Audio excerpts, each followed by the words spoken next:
So, back in 2022, there's this supercomputer sitting in some, anonymous server farm somewhere. Right. And it looked at the Moroccan national team, a team with, like, virtually no global superstars. Yeah, compared to the heavyweights, definitely. Exactly. And this machine gave them a higher mathematical probability of reaching the tournament semifinals than a Spanish squad worth, well over $1 billion. Which shocked absolutely everyone. Right. Because to the human eye, to the pundits in the studio, the fans in the pub, it just looked like a glitch in the matrix. Yeah, total. But to the AI, it was basically mathematical certainty. So today, we're taking the sources you shared with us, the research papers, the data models, all those tactical analyses, and we're going to deep dive into these massive predictive engines. We're basically looking under the hood. Exactly. We want to see how algorithms and, advanced metrics with alphabet soup names like XG and PPDA, how they actually perceive the beautiful game. And it really is a profound shift in how we understand sports. We're moving away from the era of the pure eye test. The old school way of doing things. Right, and we're entering this era where the game is being quantified down to the millimeter. Yeah. But what we really need to establish right out of the gate is that these machines, they aren't crystal balls. Right. They aren't just like magically predicting the future. Exactly. They aren't predicting a predetermined outcome. They're calculating risk. They're mapping the distribution of likely outcomes based on the structural realities of how 22 humans move across a pitch. But see, that's exactly where my purest gut feeling skepticism kicks in. I figured it would. Like, I look at modern football just days before a massive tournament, and I see pure, unadulterated human drama. The emotion of it. Yes. I see exhaustion in the 89th minute, the heavy legs, the desperate lungs. I see, like, a captain putting the team on his back, or a sudden moment of just breathtaking genius. Like a crazy free kick. Exactly. A free kick that bends in ways physics barely even allows. I see a game played on freshly cut grass, not on a spreadsheet. That's completely fair. So the mission for us today in this deep dive is to figure out whether this influx of, silicon chip certainty actually understands the soul of the sport, or if it's just crunching numbers in a sterile vacuum. And that tension, the tension between the poetry of the game and the cold calculus of probability, that's exactly what makes this so fascinating. It really is. By the time we finish unpacking these models, the goal is that you, listening to this right now, will never look at one of those pre-match prediction graphics the exact same way again. No more just blindly staring at the percentages. Right. When a broadcast flashes that a team has a 55.4% chance to win, you won't just see a generic number. You'll actually understand the invisible, intensely complex matrix of mathematics running beneath the surface. Okay, so let's start building that understanding. Let's look at the core engine of these predictions. The foundation of it all. Yeah, because when I read through the sources, the concept that kept coming up over and over is the Monte Carlo simulation. Right, the Monte Carlo. Now, I know the name comes from the Monte Carlo casino in Monaco, which kind of implies we're essentially talking about gambling. It does sound like that, yeah. But I brought some notes on the history of this, and the origin actually goes back to nuclear physics in the 1940s, right? It does. It's a fascinating origin story. Like, there was this mathematician, Stanislaw Ulam. He was recovering from surgery, playing countless games of solitaire, and he realized he couldn't calculate the exact mathematical probability of winning a hand using standard combinatorics. Because the variables were just too complex. Exactly. So what did he do? Well, Ulam realized that instead of trying to write a single impossible equation to solve the game of solitaire, he could just play like 100 hands. Oh, wow. Yeah, he'd just play them, record the outcomes, and find the probability through sheer volume. Just brute forcing it. Basically, yeah. He took that concept to John von Neumann, and they used it to model neutron diffusion in nuclear weapons. That escalated quickly. Right. And they needed a code name for the project, hence Monte Carlo, because the entire framework relies on randomness and repeated trials. Okay, so translate that from nuclear physics to a football pitch. Sure. A knockout match between, say, Argentina and France is essentially a game of solitaire with infinitely more variables. Oh, absolutely. Like, you can't just write a single equation that says Argentina's attacking skill minus France's defensive skill equals 2.1 goals. No, it's way too chaotic for that. So the AI just plays the match 10,000 times. Precisely. If you use traditional static statistics like average goals scored over the last calendar year, you get one boring single-point answer. Which completely ignores the chaotic nature of a knockout game. Exactly. So instead, the Monte Carlo simulation feeds this massive granular web of variables into the machine to establish a baseline. What kind of variables are we talking about? We're talking about possession percentages under specific pressure gradients, defensive pressing intensity in the middle third of the pitch, and the metric that really forms the bedrock of modern analytics. Which is expected goals, right? XG. Right. XG. Right. I really want to spend some time on XG because traditional punditry misrepresents it all the time. So constantly. Like a lot of old school fans will just yell at the TV that a shot is a shot. Right, just put it on target. Exactly. But I was looking at the actual mathematical formula in the research, and it's something like expected goals equals the sum of the probability of a goal occurring, given specific shot characteristics. Yes. It's essentially an automated grading system for every single chance created. It is the ultimate quality control metric. Okay, break that down for me. Historically, a team might take 20 shots in a game, and the manager would go to the press conference and say, "We dominated." Right, because 20 shots sounds great. But if all 20 shots were frantic, off-balance strikes from 30 yards out, going through a crowded penalty box. The actual mathematical probability of any of them going in is near zero. Exactly. The AI ingests a shot by looking at the specific X and Y coordinates on the pitch. It tracks exactly where the players stand. Down to the centimeter, it looks at the proximity of the nearest defender, it calculates the speed of the pass that led to the shot, the height of the ball, and whether it was a header or a strike with their dominant foot. Wait, really? And it cross-references that exact scenario against a historical database. Millions of data points. The algorithm scans its historical archive of top-flight football over the last decade and asks, out of 10,000 similar situations, how often does this specific type of shot cross the goal line? Oh, wow. Yeah. So if the answer is, say, 150 times out of 10,000, that shot is assigned an XG of 0.15. Meaning there's a 15% chance of scoring. You got it. So, bringing this back to our Monte Carlo engine, the computer builds a baseline profile using all these granular XG distributions and passing metrics for both France and Argentina. And here's how I visualize the actual simulation process. Tell me if I'm off base here. Let's hear it. It's less like a calculator and more like the machine is spawning parallel universes. I like that. Like it's splitting the timeline tens of thousands of times to observe every possible reality that could stem from those initial conditions. The parallel universe analogy is perfectly apt, actually. Also. Let's walk through what the mathematics of those simulated universes actually look like. Okay. So the algorithm starts the clock at minute 0. The random number generator fires for every single micro event. Right.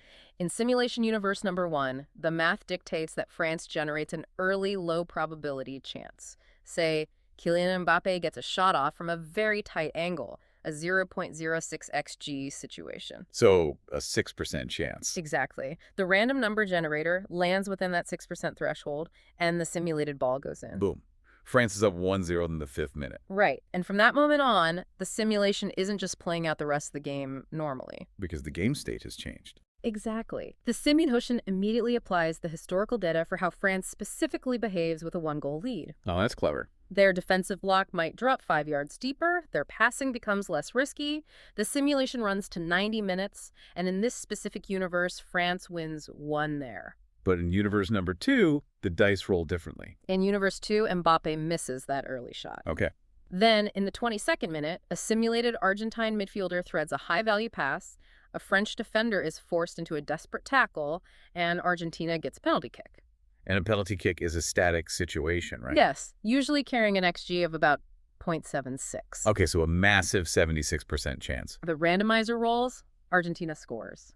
The French defender receives a simulated red card based on historical referee disciplinary probabilities. Wow, so it factors in red cards too. Absolutely. Yeah. Now the model has to simulate the remaining 70 minutes with France playing with 10 men, adjusting all their possession metrics downward. And in that universe, Argentina probably crushes them. Yep, they win 3-0. And then, I'm guessing, in universe number 3, neither team converts their accumulated XG. They battled to this grueling 0-0 draw, and it goes to penalty kicks. Which introduces an entirely new layer of specialized probability matrices. That is just wild. It runs this process 10,000, sometimes 100,000 times. 100,000 times. Yeah. And when the supercomputer is done spawning these parallel realities, we zoom out. We aggregate the data. We count the outcomes. So if France wins, like 5,500 of those simulated universes. And they draw 2,000 and lose 2,500. That is the exact origin of the 55% probability graphic you see on your television screen. Exactly. It's finding the center of gravity within a massive cloud of simulated chaos. Okay, I mean, I follow the logic of volume. You're mathematically smoothing out the luck over a sample size so large that true structural superiority just sort of reveals itself. Right, that's the goal. But here is where my purist instincts flare up again. I'm ready. I have a major pushback based on the fundamental nature of the sport. Like, football is not baseball. No, it's very different. In baseball, every pitch is a distinct, isolated, static event that resets the board. But football flows organically. It's intensely fluid. Absolutely. So if an XG value or a pressing metric is just a historical average of how a team usually plays, what happens when a manager completely throws the tactical playbook out the window mid-game? What kind of scenario are you envisioning here? I am thinking about Spain. Ah, Spain, okay. Historically, Spain's identity is defined by that style known as tiki-taka. They want 70 to 80% possession. Death by 1,000 passes. Right. They want to pass the ball methodically on the ground, creating beautiful geometric patterns to just walk it into the net. Yep, that's their historical baseline. And your Monte Carlo model knows this. It has fed millions of short, high-percentage passes into its system. It definitely has. But let's say we're in the 82nd minute of a knockout match. Spain is shockingly losing 1-0 to a heavy underdog. Panic sets in. The manager completely abandons the beautiful game. He substitutes off his small technical midfielders and throws two tall, lumbering center backs up into the opponent's penalty box. Desperation mode. Exactly. Suddenly, Spain is just hoofing desperate 50-yard long balls through the air, hoping for a lucky header. Right. Doesn't your static Monte Carlo model, which is built entirely on tiki-taka historical data, completely break down and become useless the exact moment that first desperate long ball is launched? So if we were talking about early generation models from a decade ago, you would be absolutely right. I knew it. They would crash and burn because they assumed a linear progression of tactics. Okay. But modern machine learning does not fail there. The models used today integrate a concept called dynamic Bayesian networks. Dynamic Bayesian networks. Okay, you're going to have to walk me through the actual mechanics of this, because my assumption is that math cannot read human desperation. Well, to understand how it reads desperation, we have to look at the mechanics of Bayes' theorem. A Bayesian network is essentially an evolving mathematical ecosystem that constantly updates its beliefs based on new evidence. Constantly updating. Yes. It operates on two core concepts: the prior probability and the posterior probability. Okay, so the prior probability is what the model believes before kickoff, right? Exactly. The prior probability is the historical baseline. Spain will play short passes, maintain defensive solidity, and dominate possession. Right. But the network is continuously absorbing the live game state. How does it do that? It's ingesting optical tracking data from the stadium cameras at 25 frames per second. Oh, wow. 25 frames a second. Yeah. It sees the score line, the clock ticking down, and the physical coordinates of every single player on the pitch. Okay, so it sees everything. So when Spain goes down 1-0 and hits the 82nd minute, the model encounters new evidence. Right. It sees that the average distance between Spain's center backs and their forwards has suddenly compressed. It sees the velocity of the ball traveling through the air spiking dramatically. But wait, I have to challenge this. Go for it. How does an algorithm mathematically differentiate between a team consciously shifting to a desperate long ball tactic and a team just having a frantic 5-minute spell because, I don't know, the grass is slippery and they can't control the ball? That is a great question. And it does it because of the micro movements of the players off the ball. Off the ball. Yes. The AI isn't just tracking the ball, it's tracking the structural shape of all 11 men. Oh, I see. If the grass is slippery, passing accuracy drops, sure, but the player's intended positional map remains roughly the same. They're still trying to play tiki-taka, they're just failing at it. Exactly. But if it's a tactical shift to desperation, the AI sees the center backs physically relocating 40 yards further up the pitch than their historical heat maps dictate. Oh, wow. It sees the fullbacks bypassing the midfield entirely. The algorithm takes this new evidence, multiplies it against the prior probability, and calculates a new posterior probability in real time. So it actually recalculates the entire match on the fly. Instantly. It knows from its database how Spain's specific metrics shift when they are chasing a game. That is wild. It calculates the exact mathematical drop in their defensive stability because they're pushing men forward and leaving massive zones of empty space behind them. Right. They're super vulnerable to a counterattack now. Exactly. So it lowers the probability of Spain's scoring via a sustained possession, but slightly raises the probability of them scoring from a chaotic aerial duel. Because of the tall guys in the box. Yes, and simultaneously, it drastically increases the opponent's probability of scoring on that counterattack. It is literally quantifying the tactical panic. So it is a living, breathing map of the match. That is, honestly, it's unnerving. That is a little spooky. Right. Like, it takes the deeply human emotion of we are running out of time and turns it into a shift in posterior probabilities. It strips the emotion away completely and measures the physical consequences of that emotion. All right, well, with that mathematical foundation established, I mean, we understand the Monte Carlo parallel universes and the real-time Bayesian shapeshifting. I really want to move from theory to application. Let's do it. I want to look at how these algorithms evaluate the heavyweights of a tournament and how that evaluation differs wildly from what humans see. The contrast is usually pretty stark. Yeah. Let's start with France. Okay. When human pundits talk about France, it's usually with a sense of terror based on raw star power. Right, the Galacticos of international football. Exactly. We see Kylian Mbappe, terrifying defenders with pure explosive pace. We see a midfield packed with Champions League winners. We look at the names on the team sheet and just assume they'll simply overwhelm the opposition physically and technically. And look, the AI completely agrees that France is a heavyweight. But for different reasons. Completely different reasons. Its reasoning has absolutely nothing to do with the fame or the highlight reels of their superstars. Interesting. The machine loves France for a concept that human fans drastically undervalue in tournament football. The mathematical modeling of the exhaustion curve. The exhaustion curve. So you're talking about the physical toll of playing a high-intensity match every 3 or 4 days over a month-long tournament. Exactly. Human pundits analyze a team by looking at their starting 11. Right, the best players. But the machine analyzes the entire 26-man squad over a projected 4-week timeline. Oh, wow. It builds a degradation model based on lactic acid buildup and muscular fatigue. That is insanely detailed. The AI calculates exactly how much a team's passing accuracy under pressure, their sprint speed, and their overall XG generation decays round by round. So as the tournament goes on, teams naturally get worse. Right. By the time a team reaches a semifinal, their baseline metrics have typically dropped by 10 to 15% compared to the group stages. Because the starters are literally running on fumes, and the manager is forced to bring in substitute players who just aren't as tactically sharp. Precisely. But when the AI maps France's degradation curve, it finds something statistically terrifying. Which is? The curve is almost completely flat. Wait, really? Because their squad depth is that profound? The machine doesn't just see good bench players. It looks at the historical metrics of France's substitutes and realizes that their defensive actions, their progressive passing rates, and their XG contributions per 90 minutes are practically identical to the starters. That's absurd. The data of the guys sitting on the French bench would make them undisputed starters for 90% of the other teams in the tournament. Right, yeah.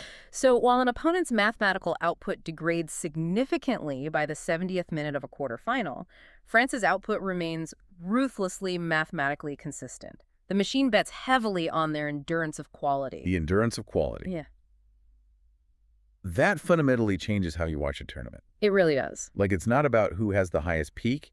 It's about who has the highest floor when everyone else is collapsing. Okay, let's pivot the lens to another massive heavyweight, Argentina. Ah, yes. The narrative around Argentina is usually steeped in romance, right? It's about destiny, the passion of the fans, the magic of the number 10 shirt. The Lionel Messi story. Yeah, exactly. But tactically, under their manager, Lionel Scaloni, the sources say they present a really fascinating puzzle for the data. They are a huge puzzle because, superficially, Their attacking metrics don't look like a dominant world-beating algorithm. Really? Yeah, if you just looked at high-volume shot generation, you might bypass Argentina completely. Huh? They don't typically generate 3.5 expected goals per match. They don't overwhelm the opponent's penalty box with sheer volume. So why does the AI rate them so highly if they aren't statistically blowing teams away in the final third? Because the AI understands that tournament football isn't just about maximizing your own XG. Okay. It's about the absolute minimization of the opponent's variance. Variance. Yes. Argentina's elite power lies in what they do without the ball. Their defensive block and their passing networks are designed to mathematically suffocate the game. Suffocate the variance. You're going to have to explain that to me, because I thought the beauty of football is that an underdog can always win. Well, that is the beauty for the human spectator, but it is the absolute enemy of the favorite. Right. Upsets happen because of high variance, lucky moments. Like a weird deflection. Exactly. A weaker team gets utterly dominated for 89 minutes, but they get one lucky bounce, one unforced error in the midfield, and they launch a high-value counterattack to steal a one-near win. We see it all the time. Machines recognize that high randomness favors the underdog. What Argentina's system does is mathematically eliminate the conditions where randomness can even occur. Oh, what are the specific metrics that show that? The models show that Argentina possesses unparalleled metrics in ball retention under pressure Okay. and immediate counter-pressing when possession is lost. They just don't give the ball away cheaply in dangerous areas. Right. When they do lose it, their midfield immediately collapses the space, forcing the opponent to play backward or sideways. They choke the life out of transition play. Oh, wow. By systematically stopping counterattacks before they ever reach the final third, Argentina prevents the underdog from ever generating those lucky, high-variance XG opportunities. So they just grind the luck into dust. Basically, they turn the match into a tightly controlled, low-randomness environment where their superior baseline quality is almost guaranteed to win out over the full 90 minutes. They are a statistical darling precisely because they make the game boring for the algorithm. They systematically engineer the luck out of the game. That is brilliant, but incredibly ruthless. Very ruthless. All right, from the teams that suffocate variance, I want to move to the teams whose entire identity revolves around statistical extremes. The flawed giants. Yes. Let's talk about Spain. Because Spain is the ultimate litmus test for the divide between data science and the human eye. Oh, Spain is a data scientist's dream on paper, but as you know, they can be excruciatingly frustrating for the fans in the stadium. Excruciating is definitely the word. Like, you watch Spain play, and they will string together 800, maybe 900 passes. Easily. They dominate possession. They play these intricate, beautiful geometric triangles all over the pitch. It looks gorgeous. But it constantly feels sterile. It feels like they pass right to the edge of the opponent's penalty box, Yeah. and then immediately turn around and pass it backward. It drives fans crazy. It does. And I was looking at the metrics used to evaluate this, and the sources kept highlighting a concept called field tilt. Field tilt, yes. And while I was reading about it, the only thing I could picture in my head was a giant pinball machine. A pinball machine. Okay, that is a fantastic way to conceptualize it. Walk me through the analogy. Okay, so think about a pinball machine. Mm-hmm. The flippers at the bottom are your defenders, launching the ball up the table. The bumpers in the middle are the midfield. Spain's tactic is essentially keeping the pinball trapped in the top quarter of the machine, constantly bouncing off the top bumpers, never letting it drop down into their own half. Okay, I see that. Field tilt measures territorial dominance. It calculates the share of final third passes a team has compared to their opponent. Yes, exactly. It asks, when the ball is in the danger zone, who is controlling it? And Spain's field tilt basically breaks the charts. They physically pin the opponent inside their own penalty area for 70 minutes a game. The pinball never leaves the top of the board. The analogy holds perfectly. And a basic, archaic algorithm looks at that field tilt and says, Spain controls the entire geography of the game. They possess the ball near the opponent's goal constantly. They are the overwhelming mathematical favorites. But the sophisticated Monte Carlo model sees the flaw. Exactly. The modern AI immediately spots the glaring red flag hidden inside that beautiful geometry. And what is that red flag? It's their shot conversion efficiency versus their accumulated XG. Here is where the math finally agrees with my gut feeling. Break down this conversion efficiency flaw for us. Let's look at a simulated match. Spain completely dominates the field tilt. pinball at the top. Right. Through the sheer volume of their possession, constantly passing the ball around the edge of the box and taking low-quality shots through a wall of defenders, they slowly accumulate an expected goals total of 2.5 for the match. So mathematics dictates they should score 2, maybe 3 goals. Exactly. But historically, Spain often lacks a ruthless, clinical striker. A traditional number 9. Right, a guy who excels in chaotic penalty box situations. So despite generating 2.5 xG, they finish the match with only 1 actual goal. Their conversion efficiency is negative relative to the quality of chances they create. And a model penalizes them for that inefficiency. It penalizes them heavily. The AI recognizes that if you consistently underperform your xG and you leave a game sitting at 1-0 despite dominating the territory, you are leaving the door wide open for high randomness. Because it only takes 1 mistake? Yes. You become intensely vulnerable to a team that sits deep for 85 minutes, absorbs the pressure, and hits you with 1 clinical counterattack. The model looks at Spain and concludes, dominant geometry, but structurally fragile. Dominant geometry, but structurally fragile. That perfectly captures the anxiety of watching them play. It really does. Okay, so if Spain is about sterile control, let's look at the absolute opposite end of the spectrum. Let's cross the Atlantic and talk about Brazil. Ah, Brazil. Because for decades, Brazil has defined the romantic, unquantifiable soul of the sport. The concept of jogo bonito. Exactly. It's about flair, rhythm, audacity, dancing on the ball. So how on earth does a silicon chip quantify Brazilian magic? Like, how do you write an algorithm for a no-look pass or a triple step over? It is arguably the most difficult challenge in modern sports data science. I bet. You cannot easily code audacity. But the predictive models are attempting to capture it through a suite of metrics that we broadly refer to as the unpredictability index. The unpredictability index. That sounds like a sci-fi movie. What are the actual inputs for measuring flair? Well, the algorithm isn't looking at how aesthetically pleasing a move is. Right, it doesn't care if it looks cool. Exactly. It's looking at microactions that violently break standard defensive structures. Oh, interesting. It measures metrics like progressive carries, which is when an individual player dribbles the ball forward significant distances straight into the teeth of the defensive formation rather than just passing it. Taking them on directly. Yes. It measures successful one-on-one take-ons in the final third. It maps passing vectors and flags passes that break historical geometric norms. Meaning passes that travel through spaces the defending team mathematically calculated as closed. You got it. So it's actively looking for anomalous behavior. It's rewarding players who do things the baseline math says they realistically shouldn't attempt. Precisely. The AI recognizes that Brazil possesses individual players whose metrics in these isolated one-on-one situations are so statistically anomalous that they physically force the opposing team's defensive model to collapse. Wow. Think about the mechanics of defending.